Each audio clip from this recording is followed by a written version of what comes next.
I can say hi to Vaijayanti. I can see her on the screen. Oh, yes, you can. Well, good evening, everybody. Let me welcome you on behalf of the Bombay Management Association. This is Professor Mani, welcoming you to the 8th session of the HR Annual Convention of Bombay Management Association. As we are all aware, this was supposed to be held just around March, but because of the corona pandemic, we converted it to the digital platform. And we are ever grateful to all our speakers and our convention director, T.K.Srirang, who made it possible that we could bring this offering to you on the digital platform. As they rightly say, time flies. And today we are in the 8th Saturday of this entire series of HR meetings that we've had with industry leaders, heads of HR, and several such leading professionals from the industry. Today we are indeed blessed to have with us Mr. R. Mukundan, Chairman and Managing Director of Tata Chemicals, and Mr. T.K. Srirang, the Head Human Resources for ICICI Bank. And the Jugalbandi today is going to focus on CEO, CHRO, and CFO. Where do we bring in the congruence? Yeah, we did try to bring in a CFO, but we said, let's first get the CEO and the CHRO to agree. The CFO can always join in at some point in time. It's lovely to have all of you here as punctually as ever. And I promise that as we start on time, we also close on time so that you can have your Saturday evening with the family. I'd like to specially welcome Mr. Satish Pradhan, whom we believe is one of the institutions in the field of human resources. Himself has had a very long stint with the Tata Group, and we look up to him as a person who is an opinion maker and a change facilitator in the field of human resources. Thank you so much for joining us here, Satish Pradhan, and we look forward to your active participation here too. Let me first have the honor of introducing to you Mr. Mukundan. He comes in from the most famous Tata Administrative Services, TAS, and has completed over 30 years since he joined TAS, and since then has been part of the illustrious Tata Group, which all of us respect and revere. Over the last 13 years, Mr. Mukundan has been part of the Tata Chemicals Group and has taken several positions there before now is the CMD of the organization. Himself an engineer from IIT Roorkee, went on to the FMS Delhi to do his MBA and subsequently has also done his course from Harvard. Such an illustrious person in our midst this evening is indeed a blessing to us, and BMA welcomes you, sir, this evening for this dialogue on CHRO and CEO congruence and what is its impact on HR. We put our hands together for the virtual round of applause and welcome you to this forum. Introducing Srirang is much more easier because like rare people like me and Satish, who have spent many, many years in the organization that they have been with, ICICI Bank has had the pleasure of having Srirang for almost 20 years now. And it's very interesting about Srirang. After completing his engineering and MBA, he first was with ICI, which is of course the most respected group, and then perhaps decided to add another CI to his credentials and then went on to ICICI. I really don't know what are the next steps for Srirang, but ICICI will not be happy if I even say this in public. A veteran in the field of HR, an opinion leader, very active in the HR circles all over the country, much respected for the wonderful forays that ICICI Bank has taken in the field of human resources. Thank you, Srirang, for being part of this wonderful session that we have with both of you, and we look forward to a lot of wisdom from all of you. Since Mr. Pradhan is here, I'll be failing in my duty if I don't say two words about him. I mentioned a veteran from the Tata Group himself, has been in several roles and several assignments with the Tata Group for over 3.5 decades. Before he decided to move on to his second innings. I don't know how many of you heard that little chit chat between Mr. Mukundan and Satish about whether Satish was in some forest area of the country, because he's a very, very strong advocate of the entire approach of conservation, biodiversity, and the entire approach of greening the nation. A wonderful human being, now a mentor, coach, and guide. So many HR professionals all over the country. Delighted to have you here, Satish. Thank you once again for being part of this discussion with us at BMA. On that note, as we normally do in our sessions, we'll request Mr. Mukundan and Srirang to set the ball rolling with their primary thoughts. Questions are welcome in the chat box for the initial period so that we can bring it up to the notice of our panelists.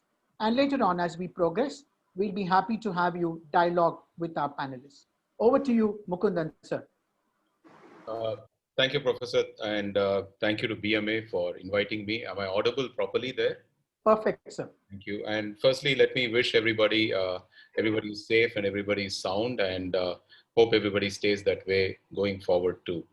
And this whole point which you mentioned, I think I'm going to take a step back and say that while a CFO is not with us, which is what you mentioned, if you ask me in a perspective, it is like whether you have one eye or two eye. But having HR is probably one eye and the finance head is another eye. So it adds depth. If you have both, you really get a proper color to the organization. So I always say that these are two of my hands. I keep telling my own CFO and CHRO, don't ask me which is right and which is left, but I'm fairly ambidextrous, and that I've been from my childhood. So I think both are very, very important.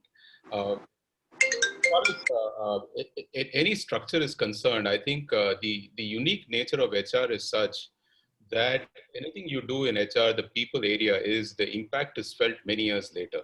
It is not immediately felt. So it sometimes becomes woolly, it sometimes becomes difficult to measure, and people tie themselves up in knots in trying to understand what is the impact on the organization, and sometimes it becomes a neglected function from many, many faces. But I think if you want to leave a lasting impact, and organizations which survive for a long time, which means they don't measure themselves by let's say next quarter profit, but talk about how many quarters of centuries they survive, they tend to look at people's strategy as central to what they do. And coming from the only company I work for, Tata's, I can only speak about what we do. And if I say anything, I think I've got my guru, Mr. Satish Pradhan here. He will correct me because he's the one who's architected many of those policies. Having said that, I think I want to take a step back and take the overall perspective. The one perspective I want to give is that everything happens in a context, the first point.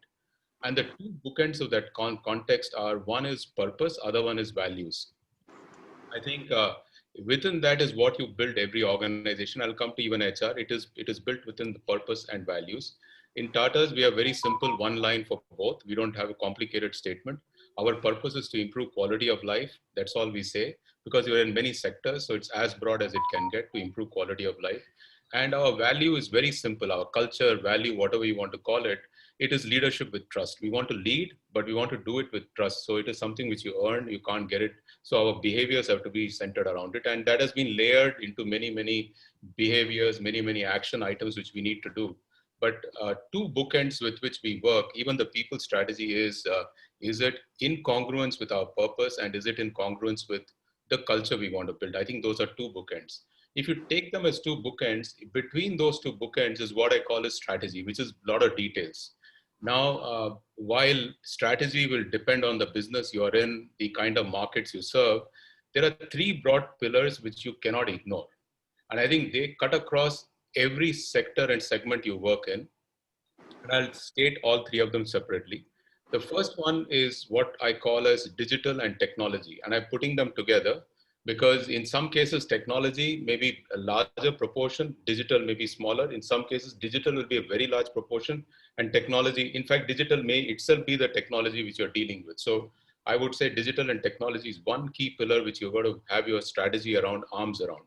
The second piece you need to have your arms around is sustainability. I think it's beyond profits, it's on planet and people, and the whole element of that needs to be centered around that pillar. And the third pillar is inclusivity. I think, is your organization diverse? Is your organization inclusive? And is it gender sensitive? I think those elements, gender, affirmative action, all those elements come in. So the three broad pillars with which within Tata Group we measure ourselves. One is the whole issue, how digitized and how technology savvy our organization is, which means there's a spending on R&D, there's spending on digital, which is a given.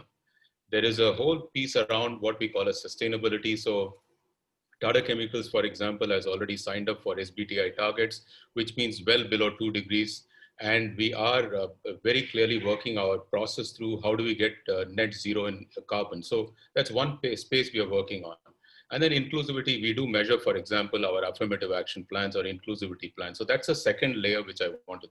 And the third layer, which is really what is very specific to this people function, is the whole element around talent. And I think talent can be, you can talk about talent acquisition, talent management, talent nurturing, talent. End of the day, I think it's a broad theme. And there are themes around succession, everything we can speak about. But I think these are the three layers, which I would say. Start with purpose and culture. Center it around the strategy, which is having three broad pillars. And finally, the bedrock on which it sits is talent. I think that would be the element with which I think as a CEO or someone who's looking at the organization, I would work. And that would be in terms of congruence with what the organization has set out to do in all these three layers.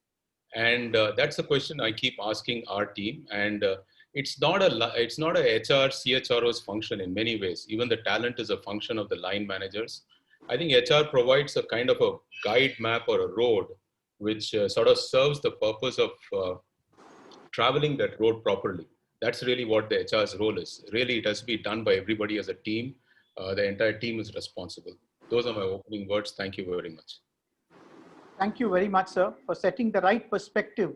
And I think the most impactful three words were purpose, values, and culture. Srirang, over to you to get your first views and opinions. Yeah, so thank you, Professor, and thank you, BMA, for having me over. It's indeed an honor to be a part of a discussion where we have Mukundan on the other end. I'm more also keen to hear his point of view, in as much as I'm happy to share a point of view from what I've experienced as a CHRO.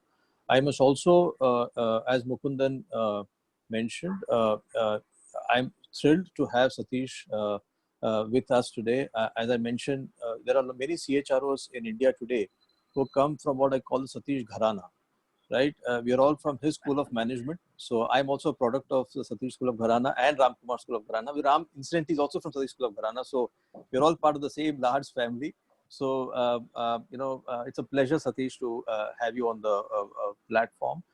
Quickly building on what Mukundan shared, Professor, I think this whole discussion of CFO, CHRO, and CEO, I think has been in the air for some time. And there are many words that often get used as to how can HR, a partner business, or how do you really get the three of them to work together? How do you get the CFO and CHRO alignment done? To me, if you ask me honestly, I think for any corporation, and this is honestly, an understanding that I have had having worked in institutions like ICICI for 20 years. I think the CFO or the CHR or the CEO, I actually have to be on the same platform at all points of time. I think this whole partnership itself assumes that each of us have different objectives, which we need to find a common ground. I believe if you don't have a common ground, which is the organizational larger objective as the primary starting point, I don't think as a corporation, you're really going to do well. And I say this as a diagnostic, and I say this with a fair amount of confidence, that if you were to walk into a corporation and if you were to interview a CEO, CFO, and CHRO, and if all of them were to talk the same language, which is essentially how they're going to win the marketplace, I think you'd be rest assured that the organization is going to do extremely well. Often, organizations that are not necessarily fully aligned internally, however good they are, tend to get sucked into internal pushes and pulls.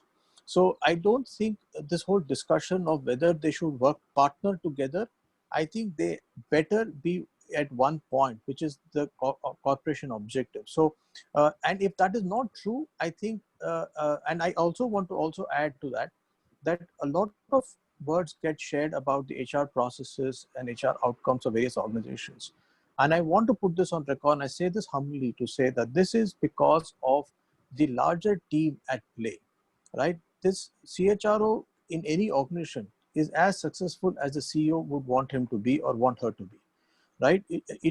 So it is nothing that a CHRO, the belief a CHRO, if he wants to have that he can drive something independent of what the CEO wants, I think is designed for failure and will certainly not find ground any which way. So the CEO is certainly the person who defines the corporation objectives and philosophy. The team as a whole carried through, and the CHRO certainly works to enable all the processes and policies to make it happen. But it certainly can't be done without the CEO backing the CHRO, right? So it is the CEO's agenda that the CHRO, so that some of these are acting ground rules. So I know a lot of people, have CEOs who change, CHROs who change. And I personally believe that, it's my personal view, is that you have to first spend a lot of time with the CEO. If you believe philosophically, if you believe that what the CEO wants, and I don't also want to sit in judgment of what is right and what is wrong, because every CEO will have his or her choice of trade-offs as to how he wants to build an organization. And I think the job of the CHRO or the CFO would be to enable that strategy for the CEO. Yes, you are a conscience keeper. You have a role to engage with the CEO to share your points of view. But finally, broadly, philosophically, if you believe that the CEO is driving the organization the right side, I think you have to work along with the CEO. If you, for some reason, and it's very much possible that you disagree with the philosophical view of the CEO, then the CHR has to make a choice of whether that's an organization that you want to work for. So the limited point I want to tell a professor is that first, the CHRO or the CFO and the MD and CEO have to be on a common platform. I don't think you can be on different objectives and try to work out a common minimum program. I think those corporations turn out to be fairly mediocre. So I don't really want. Second, all HR policies and processes are essentially an outcome of the organization. The CHRO is largely a person who is responsible for designing the frameworks and then enabling the organization to achieve it. The last point, I think the significant role that the CHRO plays, and Mukundan touched upon it, is having stated a common purpose which you are personally comfortable with. And I make that very clear, because otherwise it's very difficult to be a CHRO if you're not aligned to the common purpose of the organization. You'll struggle, right? You will not enjoy a job. But if you're aligned to it, I think a lot of challenges, I think today, are largely technical, right? It could be distribution, it could be product, it could be technology, it could be it could be including the people you hire. All this, I think, is a technical challenge, and there are enough solutions available in the marketplace today. But I think what fundamentally differentiates an organization when it comes to performance is how they really put this together and get the best out of it. And that is the culture of the organization. To me, that ingredient is what is a strategic differentiator between performing and not so performing organizations. It is not so much rest of what it is. So to me, the real strategy today, I think, that corporations are really working with and are working on, is to really get that culture right. Because I mean, I can buy technology if I want to, I can develop those products if I want to, but some corporations seem to put that together and get a better outcome in the marketplace. Now, that is what I think a CEO would possibly articulate as a culture of the organization. And I would possibly put that as the primary objective of the CHRO, is to how to really assist the CEO in enabling that culture. So that, I think, is the fundamental role. There are other technical processes that we are responsible for, but making sure that we are able to construct that culture in line with what the CEO wants, I think, would be the final objective or the primary objective of the CHRO. Great. I think culture was something you re-emphasized, which Mr. Mukundan had embarked on very appropriately. But I like the fact that you emphasized that the CHRO is the conscience keeper. And I think this is something that organizations need to ensure that the CHRO is able to do as his role and justify. Guruji, Satish Pradhan, as they are calling you, we'd love to hear some of your inputs and initiate a little bit of dialogue further on this. Over to you, Satish. Thank you very much. Very good afternoon to all of you on the Zoom platform. It's an absolute pleasure to share this platform with my dear friends Srinath and Mukundan. Srirang is somebody who I have seen, this is old man speaking, in school half pants kind of early stages of management trainee in ICI. And Mukundan as a one of the most promising colleagues who today has demonstrated the fullness of that promise. So two case studies of talent management in themselves. But I must place on record that the joy of seeing the growth that both of these two individuals have demonstrated in their perspective, in their thinking, in their wisdom, far exceeds anybody whom they have worked with, including lesser mortals like me. So congratulations to both of you. Picking up on the points made, I think Mukundan made a very powerful point, which, knowing both of them, I'm going to talk about the rhetoric as well as the way their feet have walked. Culture has been a cornerstone of Mukundan's thinking from the time he was in a variety of other roles, but not the CEO of the business. And it is something which comes from a deep belief. And I think it's amply demonstrated, and I'll take two examples to flesh that out. Srirang, again, the point that Srirang made about people and technology and the beliefs that drive choices which are not, and this you implied, Srirang, are not merely trade-offs between this will cost more and that is more going to look nice, but genuine trade-offs that have to be made between people who are stakeholding in the business. So an underlying theme that I hear resonating in both of what you said is almost like a spider's web, anchored in different corners by perspectives like the financial perspective, the people perspective, and so on.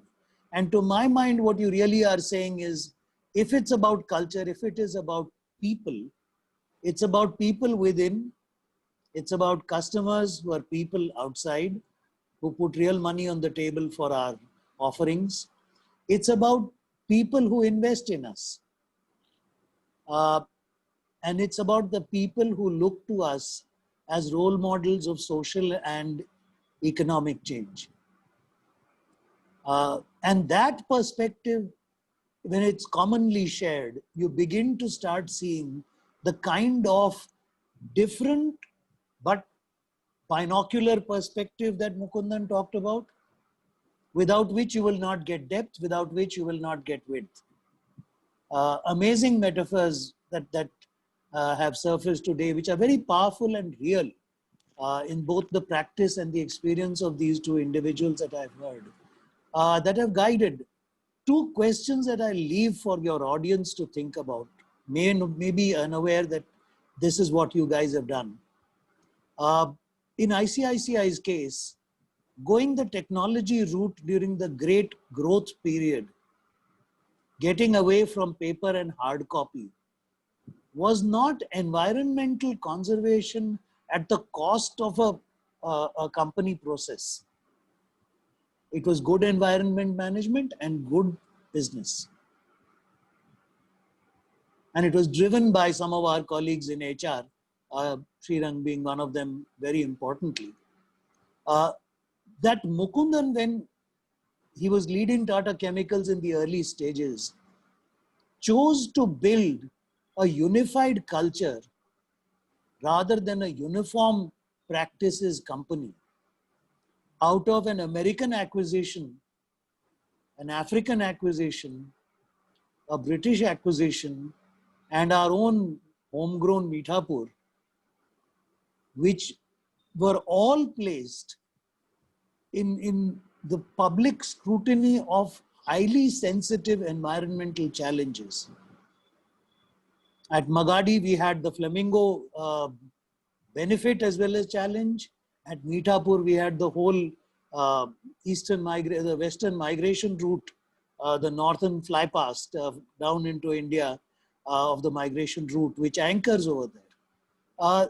Building that, I think, is walking the talk. Never easy, never formulaic, but here are two people whom we can learn from how to balance and trade off these variables, which are very important as we go forward today. The final point I'd like to make, and both of these guys have said this, great wisdom, don't get ahead of each other.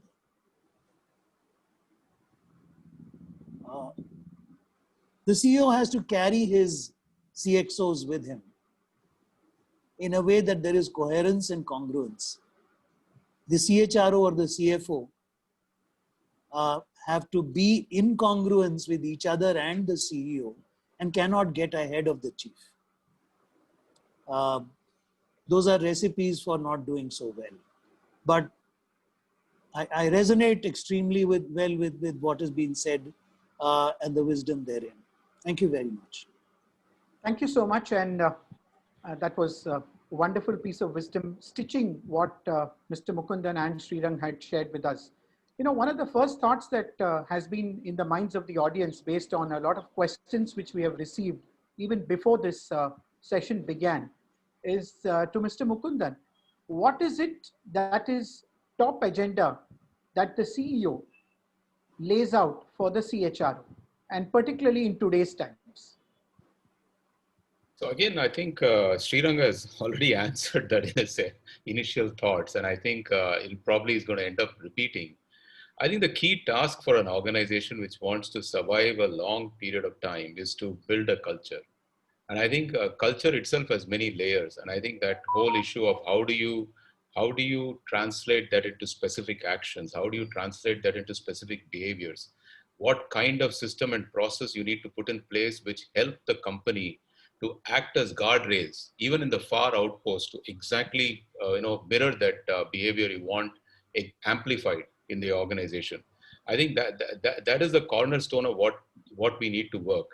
And a lot of times people believe that the employees and the customers or the shareholders or the stakeholders, they don't respond to stimuli. They actually respond very, very smartly to stimuli. The biggest stimulus for them is what is the leadership doing? I think you cannot walk away from, and I think Satish would often tell us that everybody in your team is watching your boots, not your mouth.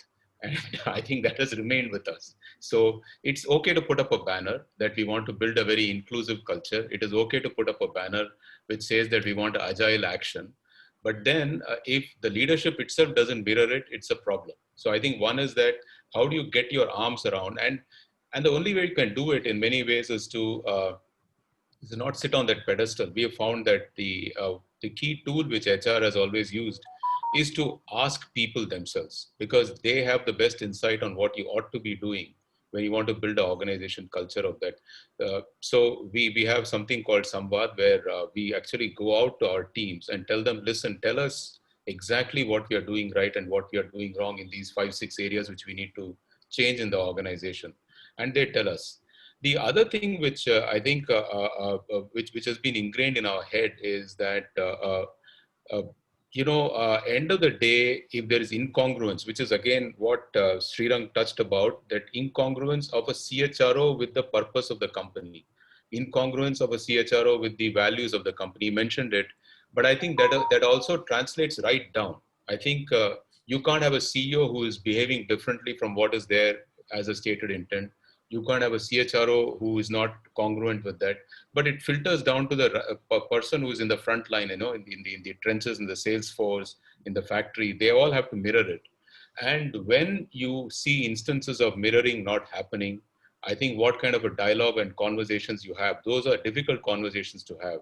And what kind of responses you put up, which is, I would say, fit for purpose, or which is what is seen as equitable action, I think is very, very critical. So HR has to lay out all those processes. So expectations from HR is fundamentally what Srirang has said. CHRO is a biggest partner in building the people side of the story. People side of the story has an impact much longer than even the factories and machines you can buy. I can tell you that what I am today is because of 30 years of investment which the group has put inside me as a person. I couldn't have grown without so many people coming and trying to invest time. And I think we owe it to the organization that we leave behind a team which next 30 years is able to say that, listen, I think they invested the time and effort to build us into what we are fit for, what the organization ought to be 30 years from now. So you have to almost imagine where the organization has to land 30 years from now and then build those elements in the organization. And that's a tough ask. Let me tell you, it's very easy for finance to go and borrow a loan which is needed to fix a problem of balance sheet. But here you're talking about people sheet, right? And you are saying, listen, imagine our strategy and build this organization. Many people may not see the connect. And I think having that sanity to see the connect and persisting with it is very, very critical. And CHRO plays that important role. And when Srirang used the word conscience keeper, I think that is what he meant, in my view, because these things are long-term calls. And if you don't have a conscience keeper within you on your side, you can trip yourself 10 years from now, not today. The results will be visible 10 years from now. So it is about long-term investment. It is about ensuring your processes and your programs and your plans are in congruence with what you set out to do. And it is about ensuring everybody models that in their day-to-day activity. Great, Srirang. Logically, I think it's time to ask you the reverse question. What does actually a CHRO expect from a CEO so that he's able to justify his role and implement all the processes effectively? Yeah. So I think I think large corporations like what Mukundan is heading or Satish mentioned, I guess they have kind of laid out the large challenges or the framework. But if I were to talk from a CHRO's chair, I think fundamentally, once, see, first of all, the CEO in consultation with his CXOs often makes a strategic choice as to how does he want the organization to be built. Now, often these choices are neither right or wrong, and all of them spoke about, these are choices that normally play out over a decade, right? So, and each of these choices have consequences. Some of them are intended consequences, some of them unintended consequences. So one is to be comfortable with the choice, and sometimes these choices are not necessarily a popularity game, right? These choices have to be done because they're right for the corporation. Now, what happens is when you make those choices, and having made those choices, you have to essentially drive that change in the corporation. And as it happens in large corporations, there would be vested interests in every corporation. And, and I'm not for one suggesting that they're prejudiced, but it's just that they think differently. And there could be attempts for not necessarily aligning with that change. Now, what I expect, or what a CHR would expect, is having made a choice and having gone down that choice, if the CEO does not give the freedom to the CHRO to drive it, so that he takes it to the logical end and shuffles, saying that I want this change, but without the unintended consequences. So there could be consequences for the change, and the CEO should have the guts to live through that change and with some uncertainties and ambiguity. Sometimes what happens, the CHRO gives you a qualified mandate, as I call it, to say that I want this change, but I don't want these consequences, thereby putting the CHRO in disarray. So what I would expect a CHRO to give a CEO to give CHRO is a clear mandate, and not just that, but back the CHRO when those unintended consequences play up and not get pushed. For example, just to make it more amply clear, for example, you want to drive an organization, which I think is supremely important in large corporations, where you have to drive, if you drive, you need alignment of the senior leadership. Now, often you could be at a crossroad between a very competent business leader who may not be aligned. Now, where do you draw the line? Would you draw the line in favor of competence, which also is an argument one may have, or would you say that I would go for larger alignment and live with a bit of a dissonance in the system? Now, how much does it impact you? Only time will tell. Now, these are times when, if the CEO, and as Mukundan rightly said, if we in the leadership team do not back our actions with the kind of culture, because collaboration, again, is an often used word in every organization today. But few of few corporations are able to bring it to life. Many of them are struggling. Now that I think is something that a CEO needs to back a CHRO. So if I were to summarize it, one, make a clear choice. Having made that choice, back the CHRO and live with the consequences and not get pushed back. Second, I must also tell you that this is a tricky one. When the CEO wants the CHRO to put in processes and systems, let us also admit that it also disempowers the CEO.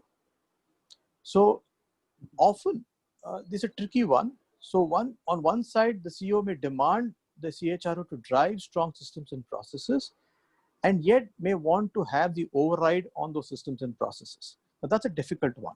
So that dilemma often can also put confusion in the minds of the HR system. So if you want a strong system and process, which means the decision making is largely federated, then you got to back it and be comfortable with it. But if you want a system and process that syncs to only your tune often and want to override it, then it also causes some confusion, and that over a period of time will catch up with the culture of the institution. So two, I know, slightly controversial, but important points I just thought I'll highlight it. Well, I guess we love controversy, and that's exactly why we are having a fireside chat, so that we get different perspectives which people can pick up from your wisdom. We rightly said in the beginning that the CFO perspective itself is very, very important in an organization, which Mr. Mukundan also amply stated. We have with us Mr. R.S.R. Murthy, who was still recently the CFO for Madison and now is independent management consultant. Mr. Murthy, would you like to share some perspectives on this discussion about congruence between CFO, CHRO, and CEO? Over to you, Mr. Murthy.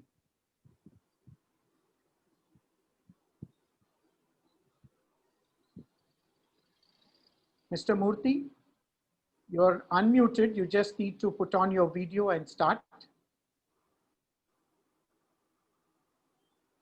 All right, I guess that's some of the difficulties of technology. Oh, he's here. Wonderful. Over to you, Mr. Murthy. You're not yet audible. You're not yet audible. Just give me a second. Yes. Am I audible now? Perfect. Okay, thank you. Thank you, Mr. Pradhan, Mukundan, and Mr. Srirang. I think it has been a very insightful conversation so far.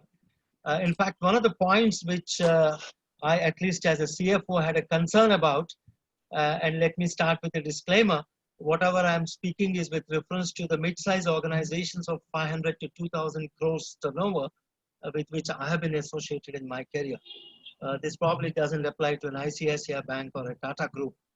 But having said that, I of course have been quite concerned with the appreciation of the HR department in terms of the business value drivers. I have seen normally in the meetings that the HR manager has not been quite proactive or understanding of what drives the business value. So as a CFO, my concern has always been looking at what adds value in the organization and what, let's say, destroys value. Deeply looking into value creation and value appropriation. This, of course, has been my observation, which need not be universal. So I will be happy to hear from you on this particular aspect. To put it precisely, the question will be, is CH or HR lagging behind in terms of understanding of business drivers in a larger perspective? Of course, the people part is perfect. They are the specialists. But having said it, people like money permeates all over the organization. So much so is HR alive to that challenge of understanding the value drivers. That's of course one. And I would like to acknowledge that both Srirang and Mukundan have addressed the other concern that I always had, again in mid-sized organizations, that HR has been towing more and more the line of the CEO. It was more like the yes department of the CEO, rather than advocating true HR values, or even in the longer term, HR, organizational value. I mean, I have come across in a career of 36 years, very many situations of managers being quite narcissistic, or to take a more common example, the work-life balance, which is pathetic in quite a few organizations, not just the startups, even in grown-up organizations. Much of this is attributable to the leadership styles and, of course, the ignorance of the employees and the managers themselves. So HR, I always believed, has a very proactive role to do in this particular area in the longer-term interest of the organization. I think it has been partly addressed by Mukundan and Srirang, though not specifically of work-life balance. I'll be happy if in the course of these conversations, I could hear your views also on the 2 points that I have raised. Thank you very much. Right. Can we request some responses, please? Yeah, I'll just go ahead on this. I just want to say that we are not a large company. We belong to a large group, but we are a medium-sized or maybe a small-sized company by the metrics which are put out there. But end of the day, what you mentioned, that does the CHRO see the value creation issue in the company? I think it's a very important point. And I think that then means that there must be conversations which must be had. I think you can't do that without conversations, without alignment. And for that purpose, we generally sit together. We've got a apex team which sits together, which is the CFO, CHRO, and we agree on what are the elements. But then that value then has to be broken down into what are the metrics for measuring that value. For example, if I want to increase my investment in R&D and I want to hire something like 30 odd scientists whose output will come after 10 years, and we have to continue to spend, the finance may have a is very well within its right to come and say, listen, I think our employee cost is increasing. Our return ratio versus every person employee is coming down. Why don't we control it? But I think what we then need to say is that, listen, these people who are coming in, what is the progress being made on pipeline of future products which the company can launch? Can we together analyze that? Can we together come to conclusion? I think you will use different metrics. Even right now, for example, during COVID time, we took a decision that we will not ask any employee to go, and we'll pay everybody their salary without any reduction. In fact, only the senior leadership, we had a minor reduction, but that was a token amount just to say that there is pain out there in the market, and we can't be, taking the same amount because there's pain out there. Financially, it looks like a very imprudent decision, right? That this year, the company, in fact, first quarter, we just made about 10 crores of profit, which you can say is neither here nor there for a company which is supposed to make 150 crores bottom line profit after tax every quarter. And you can say, listen, I think, why have you not looked at this? But our view has been very clear and has been consistent that this is a temporary phenomenon. Markets will bounce back. It was not created by employees, and they should not be suffering at the tough end. Including, if you have given offer letters in campuses, we have gone and honored them. Many of those employees are sitting at home today. But we are saying, let's digitally train them, digitally expose them, digitally onboard them, because these commitments have been made. And this is not a 1 year relationship with employees. This is a 10, 15, 20, 30-year relationship with employees. We actually have a different view. This is a great time to hire people. There's so much of talent which is available now, which wants to come because they are looking for changes because they want a different way the culture should work in the company. So some of these HR decisions may not look to be very clear and fine if you measure it in a time frame which is short. You have to look at a time frame which is longer and then say, am I creating value there or not? But I think that value discussion must be always had, and I clearly agree with you. The second element is, how do we jointly work towards, even with the employees we have in a well-set business. I'm not talking about a business which is in startup mode, which is just being set up on an R&D intensive, well-set business. Are our productivity metrics going up? I think there's no harm if the CFO comes and asks, show me every productivity metric, how are you achieving it? And I think that's something we should do all the time, and we are fully aligned with that. And I think this value question is value in what period of time? I think many organizations, if you measure a value between what the company value was 1 year ago versus today, all of them will be negative. But good organizations, I reckon, if you measure them 5 years from now, 10 years from now, would be very positive, and that's because they've retained the right talent. The issue which Srirang also raised is many times you have this dichotomy of, what constitutes a talent, what constitutes the right team. We have a firm belief that talent has to be managed. Sometimes talent may not fit in the normal curve of behavior. But where it becomes a problem is when it doesn't fit in the normal zone of what is our value system.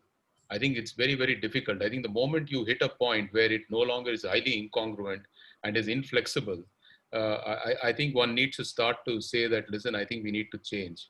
And our view has been that the worst quadrant to be caught up is very high talent, but very high incongruence. I think those are the people you need. You don't need them as part of the team unless they can see the light at the end of the tunnel. But as an organization, we make a lot of attempts to make sure that we can take them off the path, and it's clearly an issue which we need to debate. But for, let's say, medium and small, the issues of performance, issues of where the value destruction is happening, where the culture is not being right, are starkly visible immediately. In large organizations, you can hide away these things, right? But in smaller and medium organizations, these are immediately visible. They are immediately addressable. But the question again, I would say, when you look at some of the decisions, some of the pieces, do you call your R&D expenditure as expenditure, or do you call it R&D investment? I think, do you call your training, for example, we have a training budget. Is training budget an annual expenditure, or it's an investment in employee program, in employees' future and skills? And for that question to be answered, I think HR has to map the training program and the training skills to what journey the organization wants to carry in future. I think as long as that is in congruence, I think you've got to talk about that as an investment. Great to hear from you on that. So if I were to comment on, I think two very please. interesting questions that Mr. Murthy raised on the question of whether HR managers do understand the business value. My personal view, sir, is that I've seen often the HR department, getting beaten up in many corporations, and I've seen this. My personal view is that this is a very individual view. This is left to the individuals to decide whether they want to add value or not. I can also equally see many business managers who don't understand what value they're adding to the business. I've seen finance professionals, not really understanding it. I've seen marketing professionals. I've seen HR professionals also. So it is not that the HR function as such needs to understand what value they bring to business. I think it is true for many functions. There are individuals in HR who do it well. There are individuals in HR who don't do it well. I can tell you for sure, someone like Satish, when he was in ICI, used to give a run for money to any business manager in his understanding of business. So hence Satish was a very successful business leader. So there are HR people, I also acknowledge, sir, who often don't understand it. So in a sense, it's a mixed bag, as it is true for every function. So I keep telling my HR colleagues that, often they come and say, how do you partner business? I said, if I partner business, even the sales function has to partner business. All of us have to partner business. Why HR? We are business. There's nothing called partnering business. HR is indeed business. We are central. If culture is central to the organization and people are central to the corporation, HR is business. So even this HR partnership itself is a misnomer, and starting position itself is a bit incorrect. On the second question of your work-life balance question, sir, difficult. I'll tell you why.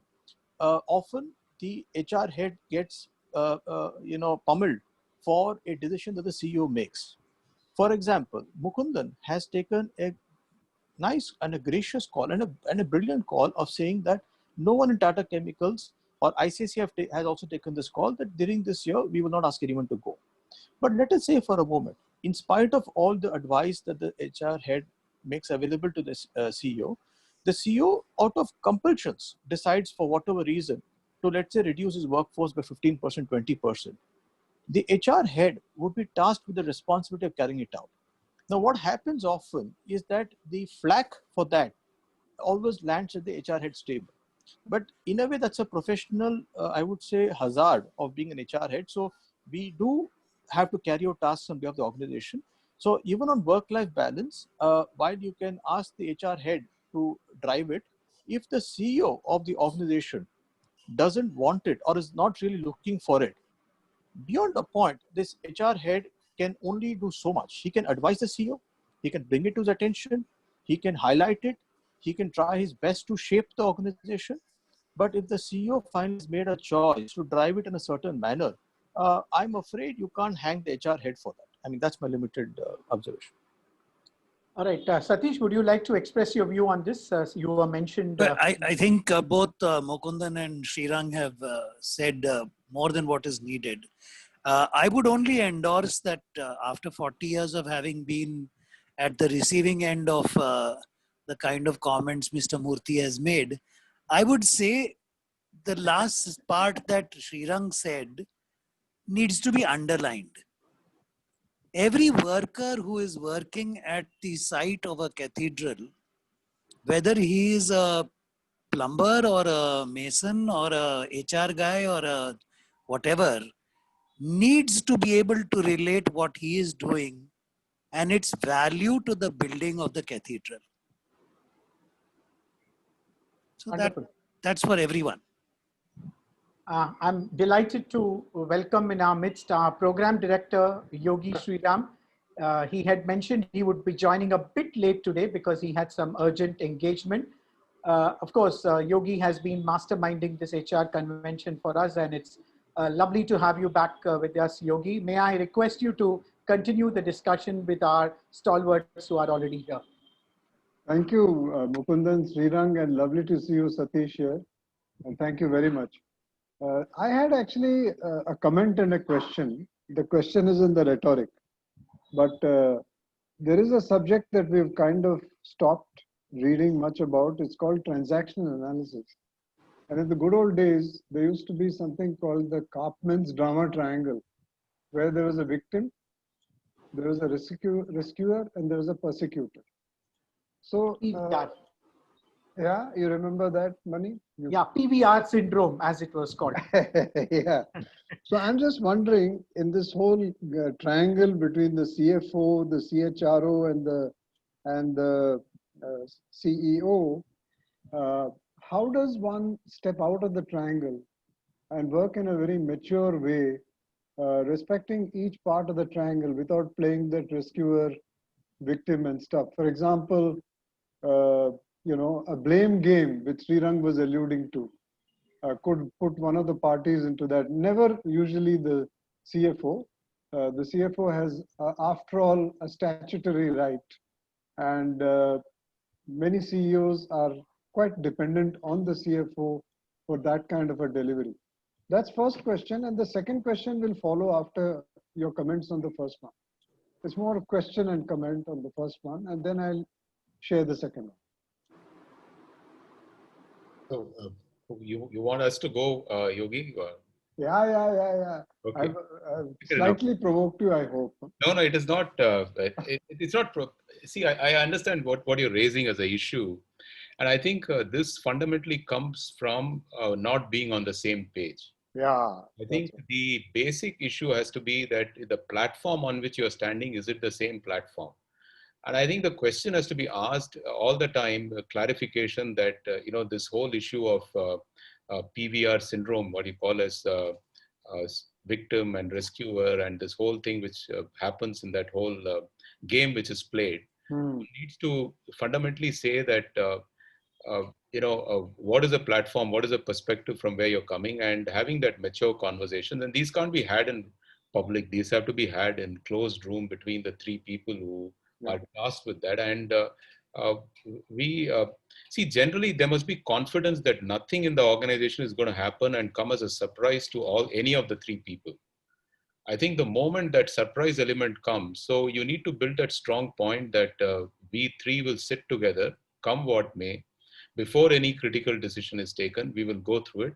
Some decisions the board has right, and board needs to keep it confidential, so you can't break it to anybody beyond that. But there are, that would be probably 0.001% of all the decisions.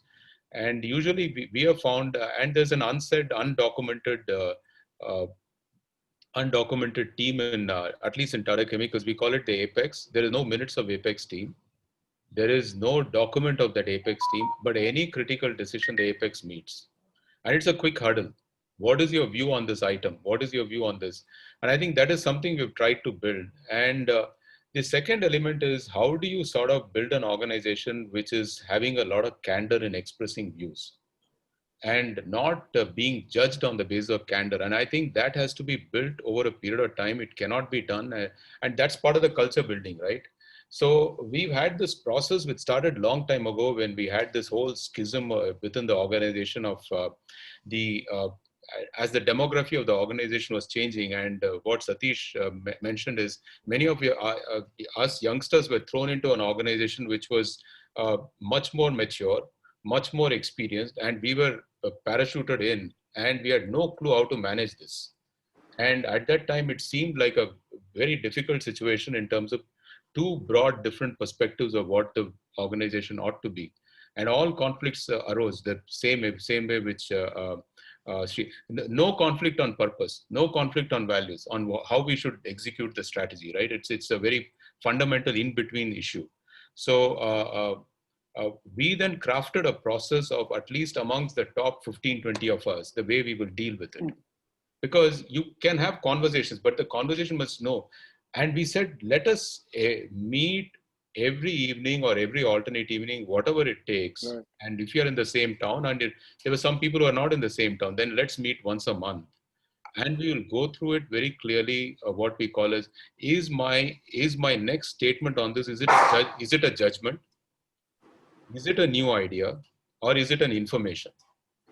So I can bring a data point on a strategy to say, this is the information I'm bringing to you, why this strategy is flawed. Somebody can say, listen, I think the strategy is flawed, but I'm judging. I'm using my own judgment. There is no data, no information. I have nothing to back it with, but I feel, okay? And there's a new idea which I'd like to bring to table. And that sort of brought in candor, which, and this process was started by the my CHRO only. It was not something we thought of. He came and said, listen, Mukund, unless we have this conversation amongst ourselves, we will endlessly keep chasing the tail of the dog. We'll keep circling amongst ourselves and in a faster movement. And this is not going to end, the whole process is not going to end. And I think that sort of calmed down. So my own perspective of this is that you cannot escape the fact that you have to deal with issues like adults. You need to get into the room and have that conversations. And end of the day, if someone has to finally take a call, and how do you take a call if you cannot come to a conclusion? And that's a very difficult process. And that is what Srirang has said. Sometimes, the process may turn out to be right. Sometimes it could turn out to be wrong. But hopefully it turns out right, more right than more wrong. And there are sensible people in the room. Which is why, Yogi, I want to tell you what the critical role HR plays is in recruiting people and selecting the right bunch of people and pushing them up the ladder in the organization.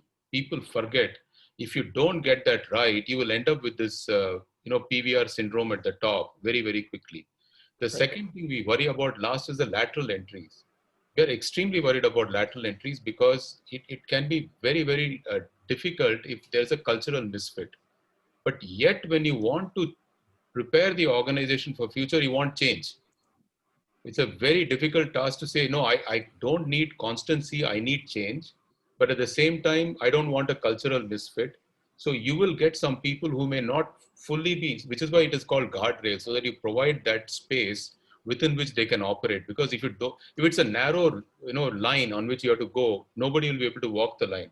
So you need to give that guardrail. So I don't know whether I'm making sense, but I really think what you need to watch out for is, as you build internal team, is this team being prepared in a way that it fits the culture you want to build? And secondly, as you get lateral entries, are they the ones who will display the culture you want in the long run?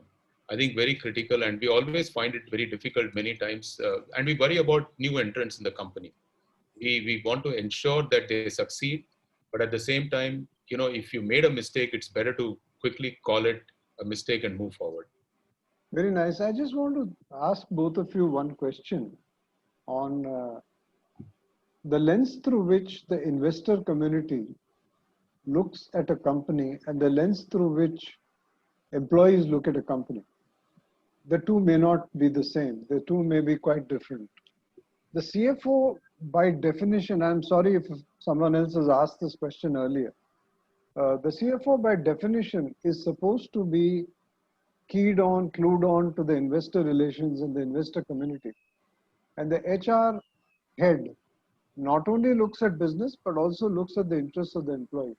So you as CEO, Mukundan, have you had this balance to make between what your investors want and what the HR is telling you?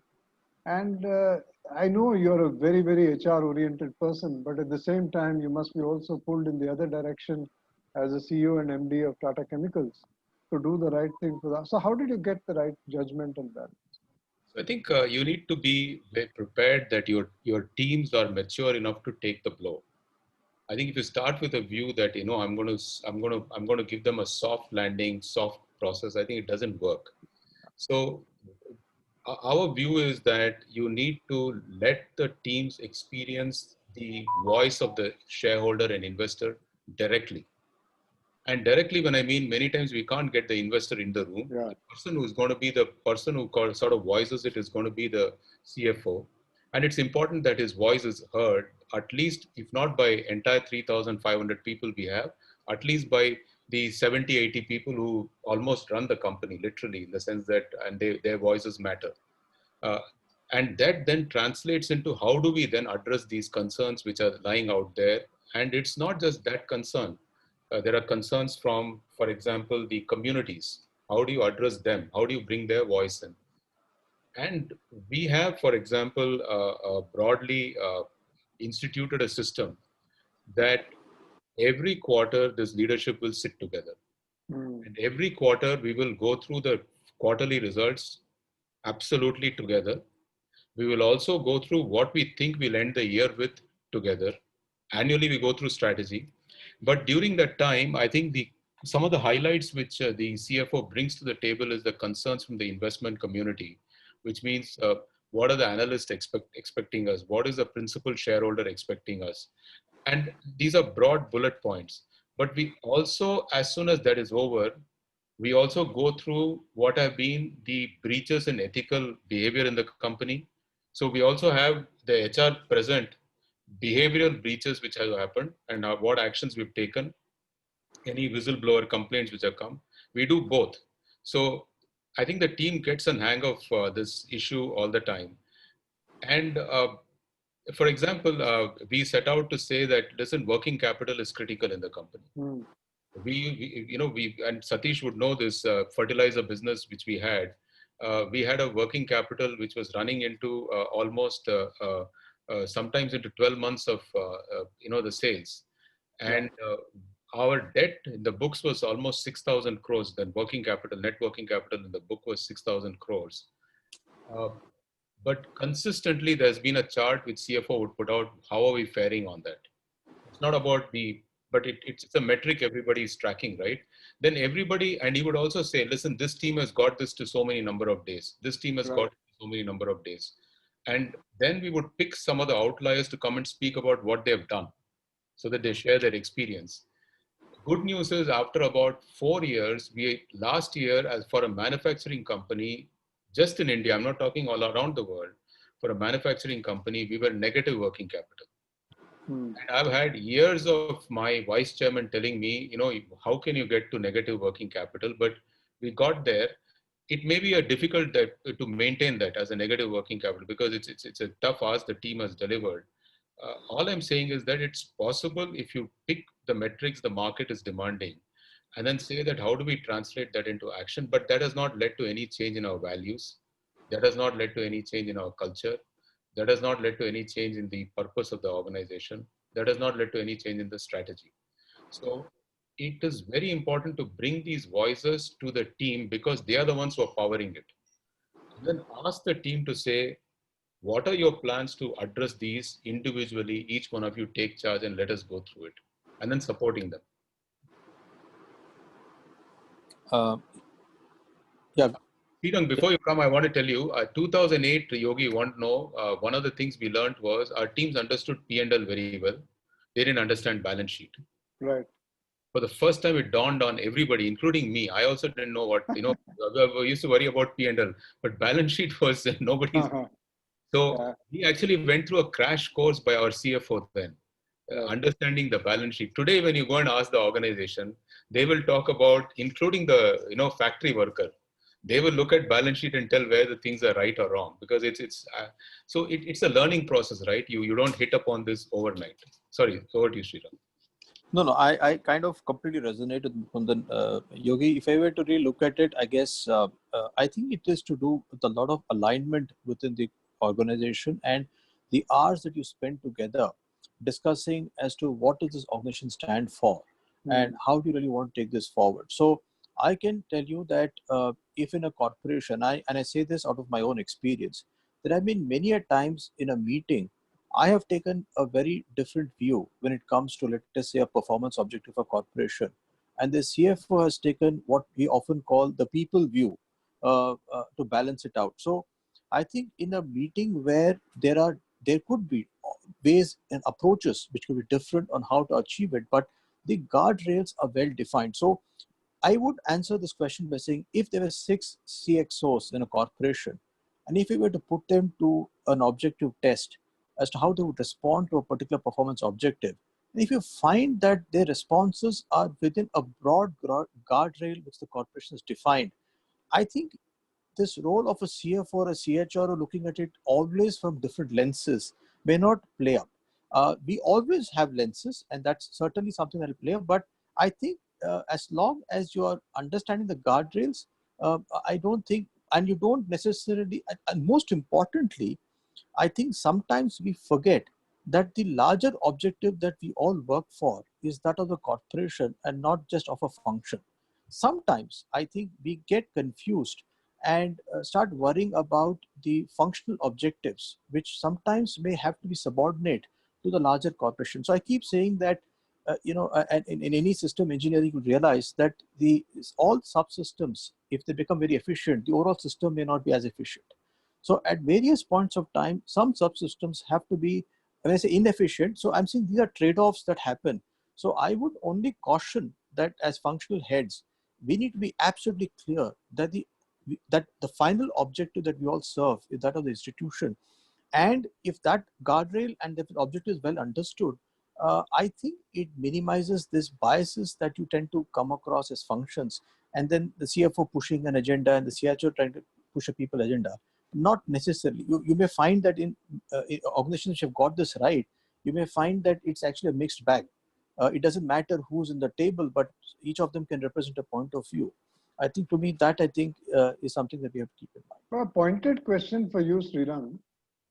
Mark Huslett talks about one standard deviation in the performance of EBITDA making a huge difference to how the HR person is measured. If you had a choice about looking at EBITDA improvement versus employee engagement, what would your metric be of choice and why? See, first of all, it's a difficult call to choose either or, right? It's a difficult one, right? Because one assumption is that EBITDA is independent of employee engagement, right? I, as a CHRO, if you ask me, I think the outcomes of a corporation. Now, the question is whether it is short term or long term is a matter of debate. Yeah. But finally, they all have to come together to give the final outcome for what the stakeholders are asking for. Within the guardrails of how you want to manage employee engagement by itself is not the reason why a bank or a corporation exists. We exist to deliver a larger value to the stakeholders. Employees are a significant part of the institution. So I would say it's a balance. Hence, I would not fall into the trap of choosing either or. But if you ask me, I would eventually, my comfort would be to track your corporation performance on business outcomes eventually in the marketplace. Because what happens in the marketplace is most important. And I would qualify that by saying that within the guardrails of how you really want to ensure you want to run your employee engagement processes. So let me add to what Srirang has said. This question, we have debated it at length. You know, every year at the performance metric being set, uh, every number has to go up. So employee engagement is 65, it goes to 70, 70 to 72, 72 to 75. Then you hit a point to say, 80, 85. And then you have to then start to take decisions, right? We've decided we will not do that. We have sometimes unpopular decisions which may be taken because of the marketplace issues.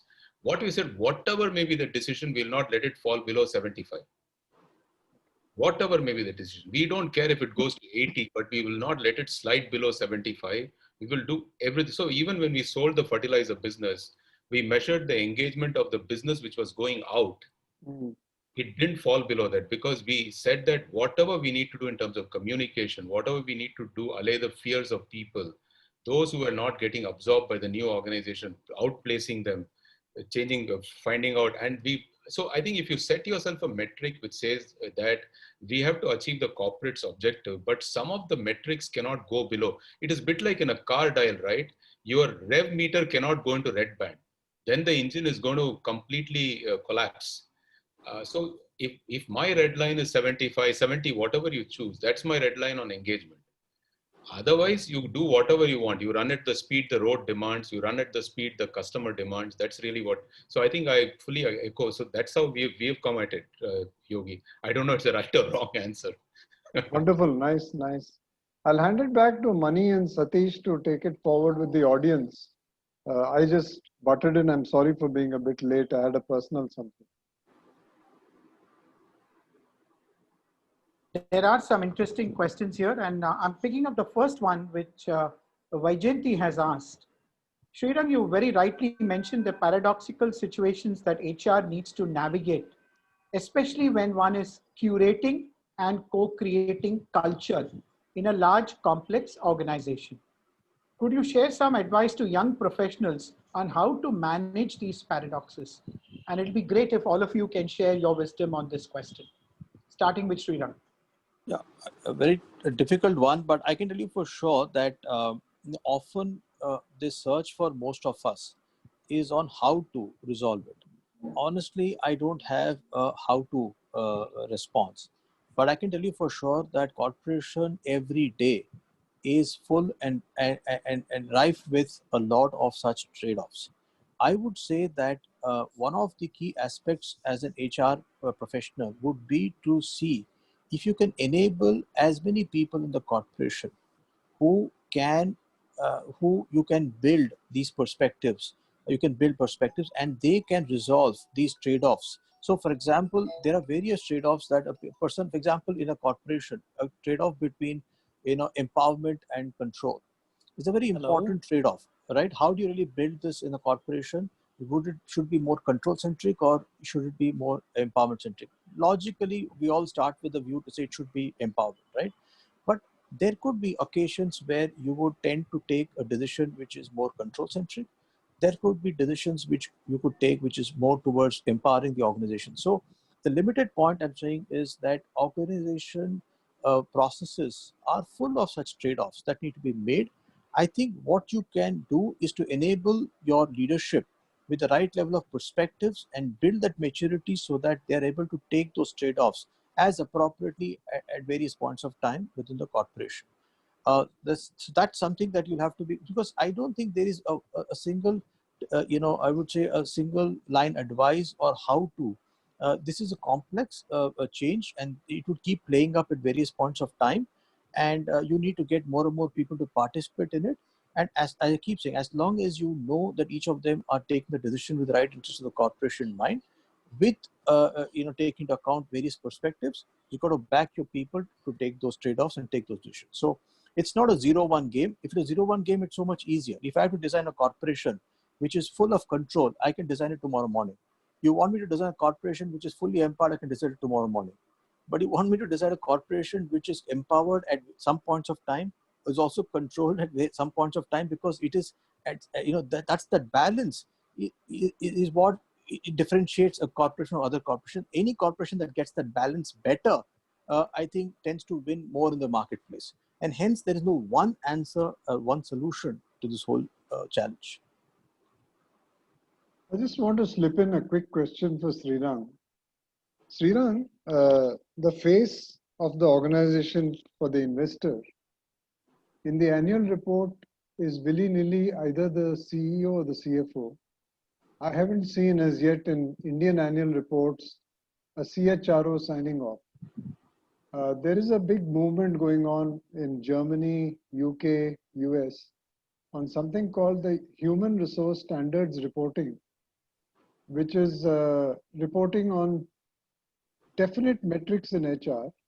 And it is not yet clear whether the CHRO will report them or whether the CFO will report them. But I think if CHROs are not going to assert themselves in those metrics and measuring them, improving them, and so on, finally it will become the CFO's job to do it. Any opinion on whether the CHRO should have a role in also publishing some metrics on HR in the annual report for the investor? And do you think investors will be sensitive to that? Honestly, Yogi, I must confess, I have not really given this sufficient thought. So it would be premature for me to respond. But my first flush response would be that the CHRO certainly should have a significant role in shaping those metrics. But whether it is reported by a CFO or someone else, honestly, is not a matter of as much concern. Though I know eventually, if it's regulatory requirements, etc., there shall be some onus on the CHRO. But without doubt, I think some of those parameters will become important as we go ahead. And I think by design, the CHRO shall and will play an important role in holding himself accountable for those matrices. But reporting or otherwise, I guess that the regulations and the law would unfold it. But I guess playing a role is sufficient for him to make an impact in the corporation. And that's my first response. I must confess that I have not given this as much thought before. So Yogi, I think, I don't know about this HR standard, but certainly I think if you look at GRI standards and you look at the integrated reporting, there are a lot of people metrics already there which have to be reported as part of that. And clearly for a large organization to pick and measure all of them and report on time, you need to build a backbone system which just gets the data out there. And because then it has to be audited by another audit firm.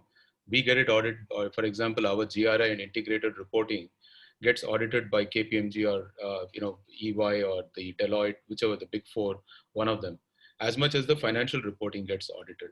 Now, the fact of the matter is that there is no timeline stated by regulator when that should be out.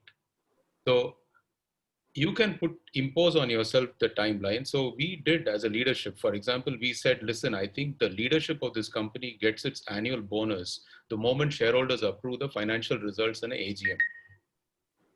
And we then said, we will take out our performance bonuses, not just at the point of the AGM, also when we release the integrated reporting and GRI report. Now, clearly from last 2 years, our GRI integrated report happens exactly along with the financial report. There is no, whether it comes from the chief sustainability officers for the environment metrics, the HR head for the people metric, everything comes exactly at the same time. Of course, the auditor of that is different from the auditor for the financial result. It's going to clearly become a reporting mandate going forward. And I think it's going to become even more complex. You'll have to report on carbon, you have to report on water.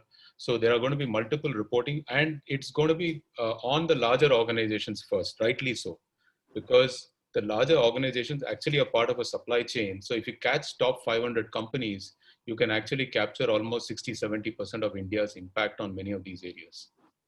Just to clarify, I think GRI and ESG reporting is more voluntary.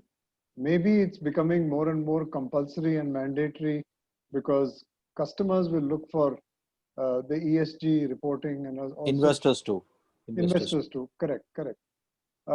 This new standard, human resource capital reporting standard, is called 30144.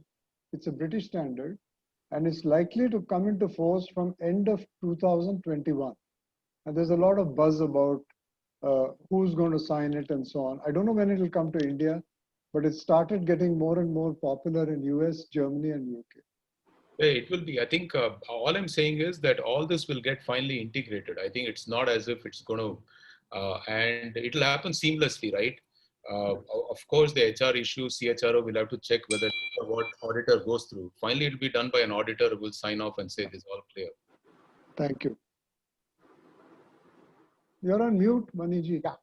Satish, you were trying to say something. Please go ahead. No, I'm absolutely delighted at the responses that Srirang and Mukundan are giving. Completely endorse those views. Just one bit on what Vajanti asked. You know, like Srirang said, there are no 7 steps to doing this better. But certain perspectives will help. Part of it will come from the experience of dealing with those dilemmas, and I would call them dilemmas rather than paradoxes. And some of it will come from conversations or reading of people like von Strompenaars, who's done a lot of dilemma reconciliation work in building up his culture related issues. Some of that and conversations with people like Srirang or Mukundan, when you get a chance to corner them, would be of great value in addition to your own experiences to build that capacity. Okay. So here is another question which says, has the role of the HR manager and expectations from HR changed in the last 6 months since the COVID times? And this has been often discussed in the media, but having stalwarts like you, it would be great to hear your responses from your organizations and your personal views too. So I think it's gotten heightened. Let me just say this. I think it was always the role HR had to play, but I think role of HR and people side of the organization has been very much heightened. I think these have been very vulnerable times, right, for a lot of people, a lot of concerns. And the heightened level of engagement, which we've all had to do and step up, has firstly given a new dimension to leadership. And I suspect engagement scores would have gone up. But at the same time, a lot of fatigue has set in a lot of places because a lot of people don't have the luxury which many of us have of, going into a separate room and having a separate place to meet. I think the frontline staff has its own concerns, and they're also out in the streets trying to meet the customers and stuff like that, and not living a more cocooned life which we've been living. And allaying their fears and their concerns has been very central. Also, I think this has both humanized as well as dehumanized the organization a lot more, in the sense that this virtual meeting, we've gotten used to it, and hence it is positive in the sense that you now get a peek into the life of the person, because you're right into their living room, right into their study space, and you can see what that employee and that family looks like, and this was not visible before. So in many ways, I think the HR's role in this way, in this period of distant teams and not having the ability to engage much more the way we've been used to engage, has led to new paradigms. And there'll be learnings which will come out of this, in my view. I think some of this learning will carry on for a long time. We have actually constituted a small team which is comprising of various demographics, which means GET right up to CXO, and across functions, to rethink what future of work is. And they have come to very, very interesting paradigms. For example, if you take physical workspace, they haven't reached the conclusion we don't need an office. They have reached the conclusion we need an office, but we don't need to come there every day. It's a very hybrid kind of a situation they've come to. So we are now working our way through that process to say, because we will eventually reopen our offices, or we'll go back to normal. But I think what we don't want to do is to go back to the old normal. So we are putting in place a process by which we can define what our new normal is. But also we are saying, let's co-create it, because no one knows what that new normal is. And there's no point, CEO and CHRO and CFO sitting at a pedestal defining it. When there's an entire organization which can think about it, and they're getting very interesting inputs. I just wanted to ask both of you one question on evidence-based management. There's a whole school now. Jeffrey Pfeffer of Stanford has been talking a lot about it, and I think HR has a tough time, including I've had a tough time in trying to measure up to those exacting standards where don't take anything on perception for granted. Don't take anything which is an opinion for granted. Show us data first. But then HR struggles in that because to isolate one or two factors in terms of human behavior from the rest is very hard. Any suggestions on how one can make sharper metrics, Mukundan and Srirang? Srirang, what would you like to show your MD? And Mukundan, what would you like to see in terms of sharp metrics? Srirang, over to you first. Then I will. So Yogi is bowling very fast today. I must confess. I'm actually an off spinner. When I look at Fast and short. no, Fast and short. fast short, sometimes also yorking. So it's like facing a Bumrah over. So no, two points I just thought I'll highlight. Just one is Mani's point on the HR response. Certainly, as Mukundan captured it, this is a very humbling experience. As a bank, we have also had to work because we are an essential service institution. We have a lot of employees on the ground. So in the middle of all the personal health challenges to really support, and I must again add here, and this is nothing to do with HR department of ICICI.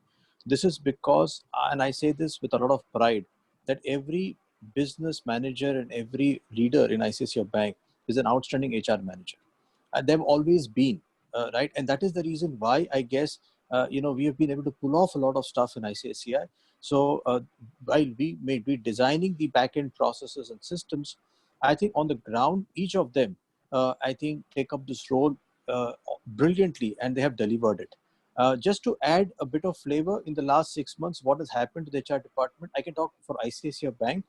While the HR, the business guys have been obviously displaying outstanding HR, skills and leadership. We've also decided that within the HR function, why don't we also generate some business for the bank and try out business development? And I've also landed a call to Mukundan 2 months back in that context. So for the first time, the HR team of ICICI Bank is full-fledged, also working with the business guys in really working through various organizations, corporations, to try and see how we can expand our banking services into those corporations. So that's a new additional skill that I think we will be embedding into our team. So just an additional information as to what's happening in ICICI Bank HR team in the last 6 months. To your question, Yogi, on metrics, I don't know how to make metrics sharp. I'm not a very big metrics person. I think metrics over a period of time can themselves become loose around necks of institutions. Right? While there is a desire to also look at metrics, metrics themselves can also restrict the release of potential of institutions.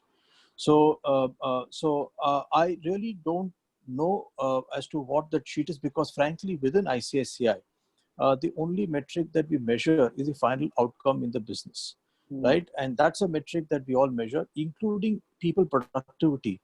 We have been at it for the last 20 years, and I've been an industrial engineer myself. I must confess that I have not been able to get to any specific or a short way of really assessing people productivity. But I think what we need to also assume, or that's my view, is that as long as you are possibly doing the right things for the institution, you're enabling the institution the right way, and your business outcomes are largely in line with where you want to be, and I repeat, within the guardrails of what you define, I think that should itself be sufficient.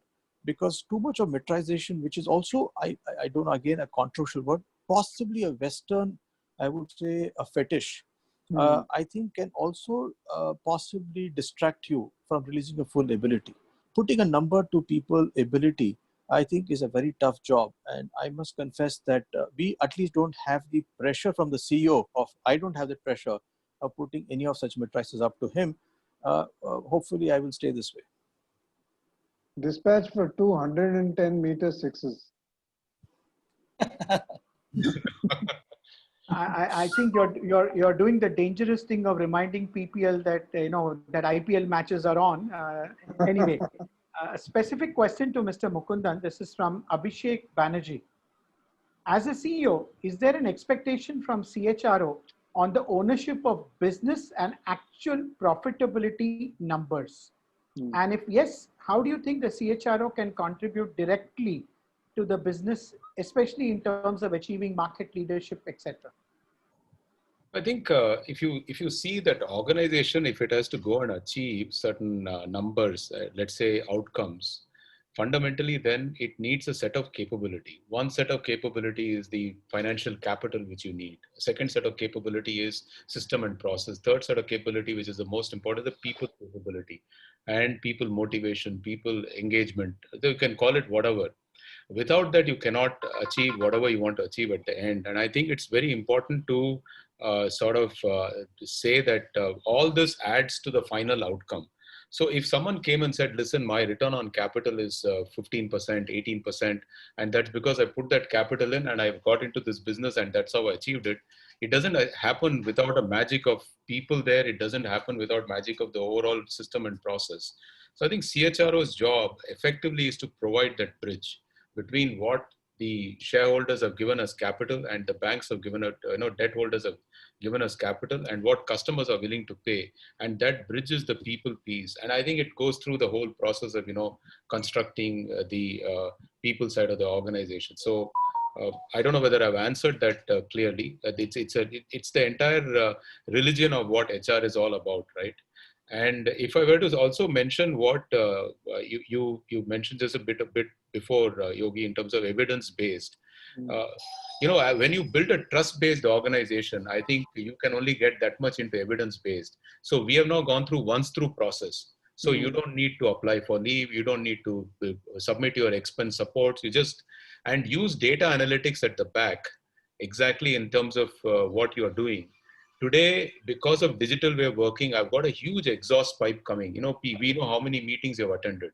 We know how many hours you've been working on an issue. The company knows everything about you. So we actually have a lot of analytics running at the background. So we don't need all that data which we have been saying in the past. Thank you. All right. Another interesting question, and it goes like this. Srirang particularly, what about the talent challenge? How is HR coping with this in changing times today? See, I honestly, in a country like India, to even talk about talent challenge, I think would be a complete misnomer, right? So for us, supply of talent has never been a challenge. Supply of ready-made talent could be a challenge. So I think, so we need to qualify it. Often we use the word talent because in a country like ours, with the kind of supply of outstanding people that we have, I don't think ICICI, I can tell you for sure, has never had a challenge. I hire anywhere close to 20, 25,000 people a year. If you ask me to hire 50,000 people here, I'll happily do it, right? And the best of people wanting to join us. So that's not the problem. I think often is that they may not be industry ready to come in. And that I think is the supply chain that we have to build. We are exactly what a purchase department is. And I'm using this word just to ensure that we just get I'm not saying people are products, but in some sense, we need to really build a strong supply chain of supply of talent. And that's a job that HR team should be doing, is how do I enable a outstanding platform, a training and development platform where I can get raw material, equip them with the right skills and make them available to the businesses at the time when they want it. I think is an essential job. If you can enable it for an institution, I don't think a pandemic or otherwise, at least in India for a long period of time, you would have a problem. So getting that supply chain in place and getting a very agile learning and development platform, I think is the fundamental job that the HR team should be working with the business and enabling it. I think from there on, I think you can sit back and relax. There are enough and more people who will come into the platform, get trained. And not just that, you can also add value by delivering the talent at the time the business needs it. right? And Professor Mani, you'll be aware we work with ITM for one of our important supply lines, and that to me is a outstanding. Like Abhishek asked this question: how does HR play a role in improving profitability? By actually getting to get people. For example, in Indian campuses, most of the supply hits you in the month of April. Business demands are, however, over 12 months. So if you can work with the academia and build a supply line which can deliver people through the 12 months, you have actually benefited the corporation by ensuring that the cost is defrayed and is made available only when it is getting deployed, and not carry a bench cost for the first 8 months where the person doesn't get deployed. Two things happen: you carry cost, and the person is not getting deployed also leads to a lot of frustration because the person is not able to get to the job. So I think by working smartly with the academia and also and challenging some of the mindsets, because one of the big challenges of hiring, Professor Mani, you also realize, at least in the bank, we used to have it many years back, is dependence on how people present themselves in the interview. Some of our biases of English, which often gets in the way of selection. So these are some of those adaptive changes that you bring the corporation. If you were to really open up the corporation to look at talent holistically, I think you will be really doing your corporation a lot of good. Mr. Mukundan, a question for you. It's often said that people join companies but leave bosses. As the CEO, how do you tackle this challenge of retaining the best talent that you have? So I think this is absolutely true. I think people join companies because they believe that the purpose and values are in congruence, and they leave their bosses because the relationship somehow doesn't work out, and that's the most magnified version of what the organization stands for, which they see it every day, right, from their immediate supervisor. So I think one of the things, if you say that, listen, I think there's a frontline talent, there's a bunch of people who are very young, and they may not be getting along. How do you sort of? It's about how do you keep your feedback loops alive, and I think there is sensing mechanisms alive. I think very important to have that sensing mechanism. Secondly, I think we do believe that you need to meet different sections of the organizations at different points, with and without. It's not just to say, you're not overriding the immediate supervisor, but to get a sense of what the organization is all about. And we do it even at the senior level. For example, I tell my board, why don't you meet my team on your own and evening for a dinner? And it and some fantastic insights come out of that. It's not as if I know all these issues, but sometimes in those conversations, some inputs come which are very useful. So as long as you have a culture and a leadership culture which is right down, which says that every opportunity we can get a feedback, every opportunity we can learn from that feedback is an opportunity to reduce that Johari window, right? We call that dark zone, is very important. I think it's the right way to go about it. Second thing I think is what I call is authentic leadership, right? You have to be very clear about what you don't know. So if my HR head Nanda walked in and said something or Yogi asked that evidence-based, I actually don't know what evidence-based is, but I can only tell you what I do. But it's the stuff which you don't know, you got to tell and rely on experts who know more. And certainly if you're a good organization, they would come from the right background and not let you down in those sort of places. So I can produce, I can sell, but if you ask me to overtly analyze a loan, debt covenants, I may not be the best person. My CFO is a better person, and on HR, my CHRO is a better person. Srirang, would you like to share your perspective? No, I think exactly the way Mukundan mentioned it. I guess corporations are largely defined by the people. So the experience my employee has with a branch manager in UP or Madhya Pradesh is what ICICI brand is to him, right? Irrespective of what English I sit in Bombay and put out. So it is important that the person experiences what we promise, and that is what often in ICICI Bank we call it Saath Aapka, which essentially says it's a value proposition we promise that every employee shall experience if he were to join the bank. And this feedback process is very important. And I must add there, Mani, I'm not again a big fan of this one-time employee engagement service, right? They get statistical, and after a point of time, this with due respect, 60, 75, 65, 55, those points become more important. I think I strongly believe in stories. I strongly believe in moments of truth. So like what Mukundan said, I think exposing leadership to the board directly, or even having your leadership talk to some of the employees directly. If in the branch, if my sales officer or my customer service officer does not experience my value proposition, I must confess that I failed as a corporation in making it available to that particular individual.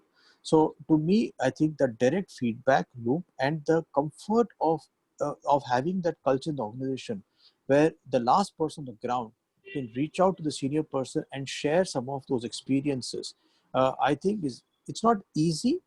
We are a hierarchical society. We do get sometimes stuck in that, but I think the better you are at it, I think you will have your ability to manage it. But no doubt that it is our individual managers who eventually make the brand alive, they bring it alive to every employee. So, and you have, so to that extent, I have 95, 98,000 leaders in ICICI Bank who interpret ICICI Bank, both from an employee perspective, also from a customer service perspective. So, so that I agree with the statement. But I think one way to manage it is to really have a culture of feedback where you really know where you stand. And that is one way by which you can keep correcting yourself. You can never get it right 100%, but the closer you are to it, I think the better you are as an institution. Just to add one more layer, we have found most of the time, and this is the input we have, is that the failure of being a great supervisor happens when a level of a person changes.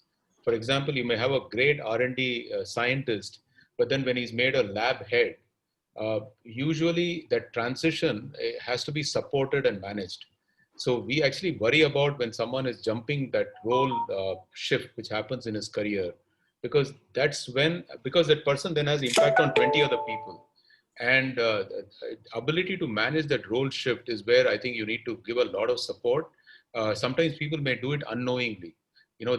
Because when somebody is working alone, he can control himself, control the environment. The moment you become the boss, and if you carry that same control environment, you're not giving freedom to your teams underneath. So making them come to terms with what has changed with them, I think is very critical. So one is this issue of feedback. Second is also supporting supervisors and leaders to become better leaders is a process we need to engage in. No, and just to add to it, Mukund, if I were to add in ICICI or many of your corporation also, I think it's the young leading the young, right?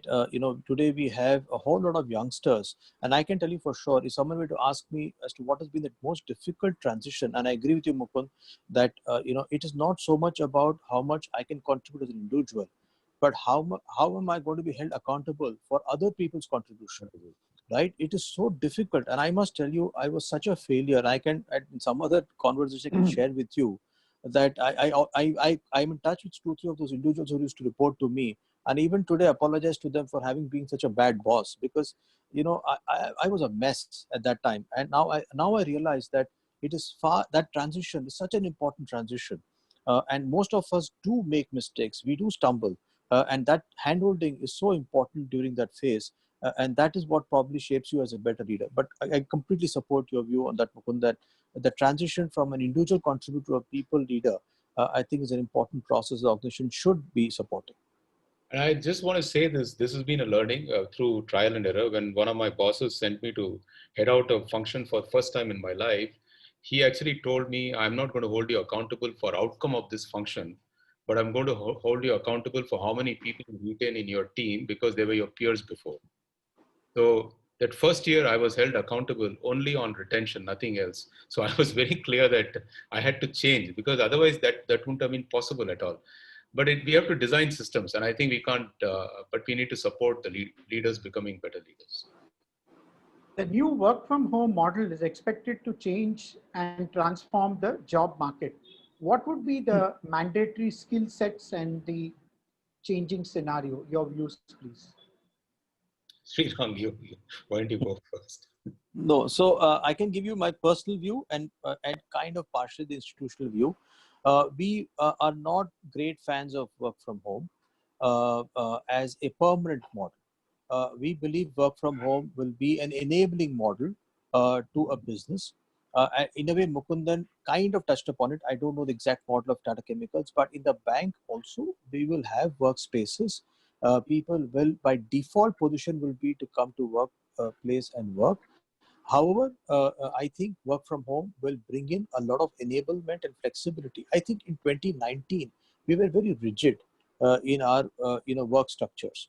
Either the person had to come to office and work, or there was no work at all. I think today work from home will bring in a lot more enablement, because I think that, and it's not, this is not that it's a view, because there are multiple views to it. In the bank, I think we run a very different philosophy of, we call it one bank, one KPI. So in the sense that, a operations person today can be a salesperson tomorrow, can be a branch officer tomorrow, can be a credit officer tomorrow. We are not functionally defined. And that being the case, we can't afford to have an arbitrage when it comes to work conditions, or the way we structure work. And second, I would also add that this pandemic is 7 months now in this country, and I call this a lab situation, right? In a lab situation, some things appear to work very well.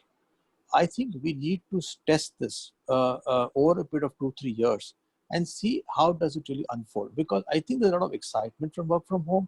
I also hear a lot of people saying that actually productivity has gone up and etc. etc. Partially true, but I think when you work under lab conditions, I think some of these outcomes, experimental outcomes, appear to be much better than what otherwise it could be.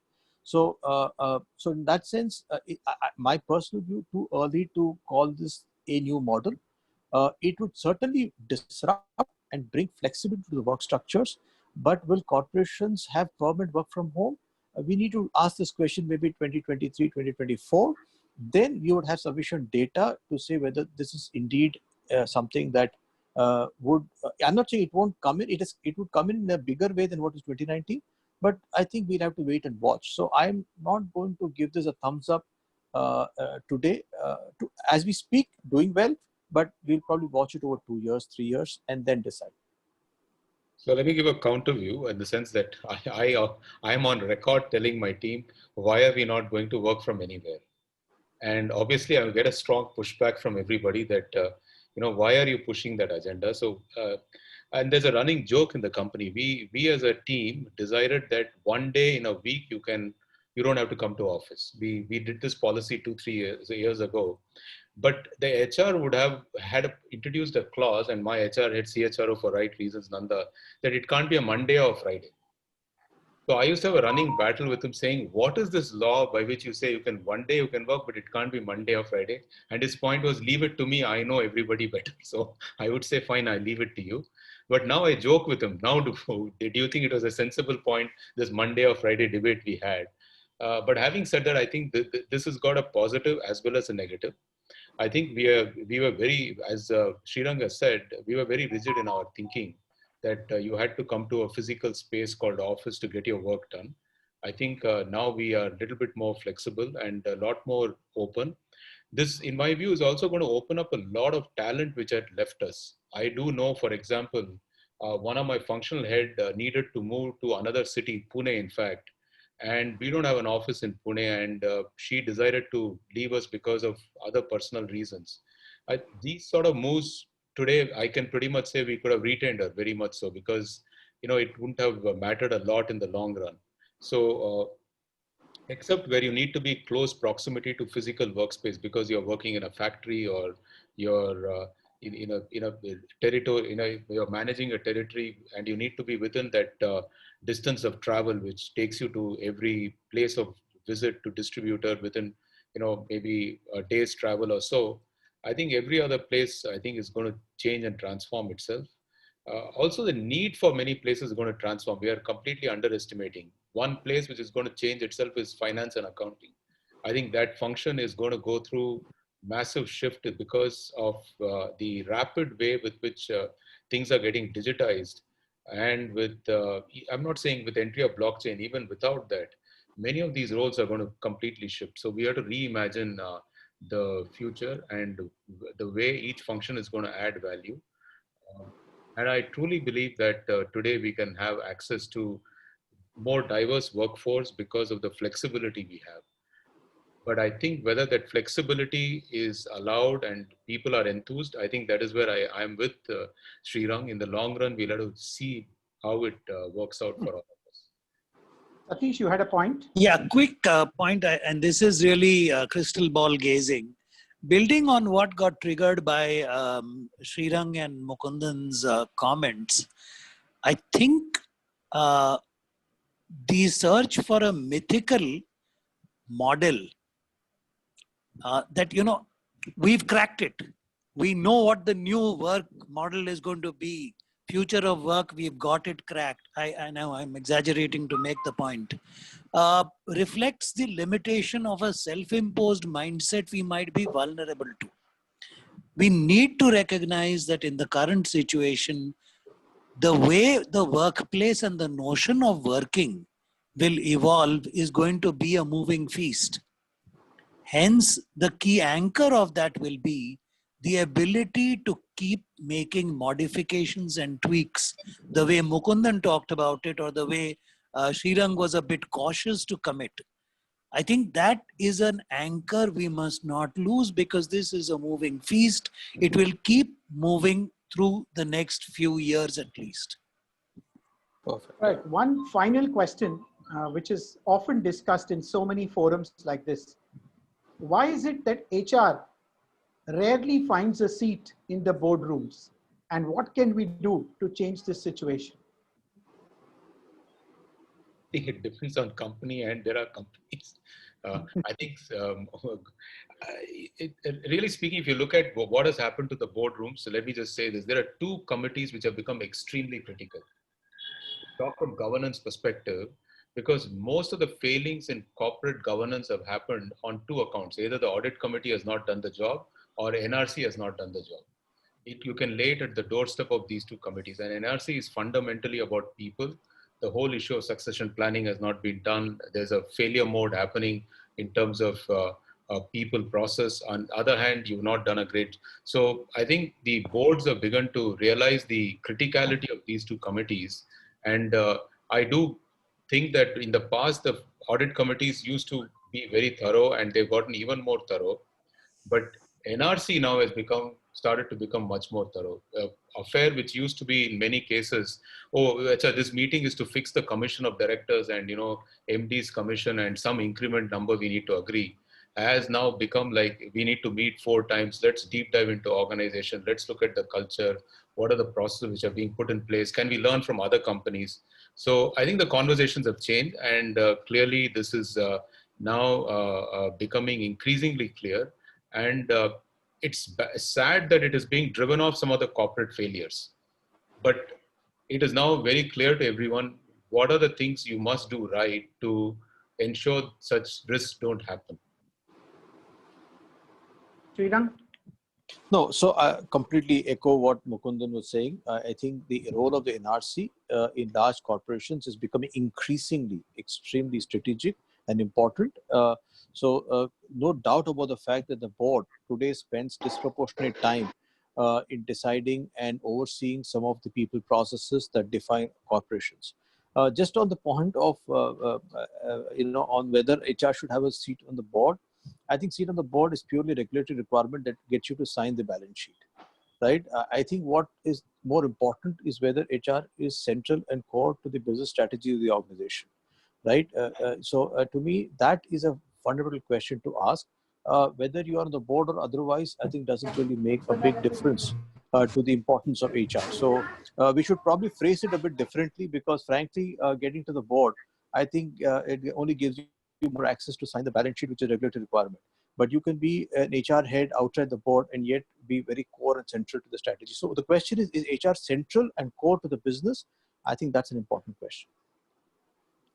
Great. Supplement to what Srirang said, which conversations is HR a part of? Correct. That's more important. Absolutely, sir. Yeah. Wonderful.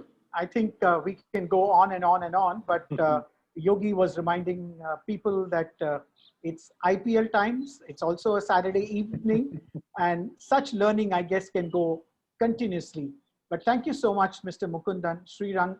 Thank you, Satish, for all those special tippity points, as they say. and Yogi, of course, for conducting and orchestrating this session so beautifully. As we always do, let's have a group photograph, though digitally, to preserve this moment that all of us spent together Saturday evening, learning some wonderful practical lessons. May I request everyone to put on your videos so that we have a digital photograph. We have 3 screens, so request you to have some digital patience while we capture your images and of course share it with you a little later on. Thank you so much everybody for being part of this journey. I'll request my colleagues Lakshmi and the secretariat team of BMA to please do the honors. Give them about a minute's time to complete this digital photograph. Just taking that minute, Professor Mani. Yes. Great seeing you, Mukundan. I didn't realize we were visible to everybody else when I was pulling your leg in the beginning. But nevertheless, look forward to catching up with you and visiting Mithapur, particularly in the winter. And Srirang, great job. Feel the tentacles of your intervention in these COVID times with your field people. Very encouraging and good work. Lots of leaders with high compassion and sensitivity in both the organizations. But I hear that from ICICI as well. So good work. Keep it up. Thank you, sir. Thank you, sir. And Yogi, I must tell you, we are neighbors. Oh, really? I know you're in the same complex. Are you in Tower 4 or 5 or where? I'm in 6. Oh. Okay. So sometimes CEOs, CHROs are for Tower 5. So I guess it requires some digital connectivity. It requires a digital platform to connect you physically. That's what we have noticed today. I agree. I'm going to just take 2 minutes of everybody's time. As you realize, we've come to the 8th session of the HR convention, and the 9th concluding session is the next Saturday. So please do join us for that conversation also. I'm also happy to share with you that a week later, BMA is launching the Digital Leadership Summit on the 5th, 6th, and 7th of November, which I thought was something which was most relevant to today's times. I have posted the link of the same in the chat box. You can feel free to click on and see the entire agenda later. But I'm going to request my colleague Chintan Oza, who's spearheading this entire activity along with the team of Supriya and Jagmohan, to share a few bits about the Digital Leadership Summit while we complete the picture. Over to you, Chintan. But Mani, before that, why don't you tell them about what's happening next week? Ranjan Banerjee and the other gentleman, and what topic, etc. Ashutosh, yeah, I'll just run that through. Okay. Go ahead. Over to you, Chintan. Thank you, sir. Good evening, everyone. So here we are, and I'm pleased to share that we are formally starting the registrations for our 4th Digital Leadership Summit 2020. The summit is happening from 5th to 7th of November, and are going to have 6 tracks in the summit. This summit would be held in the evening hours on all 3 days, and I have just made a brief presentation of a couple of slides. I'll just take you through and give me a moment.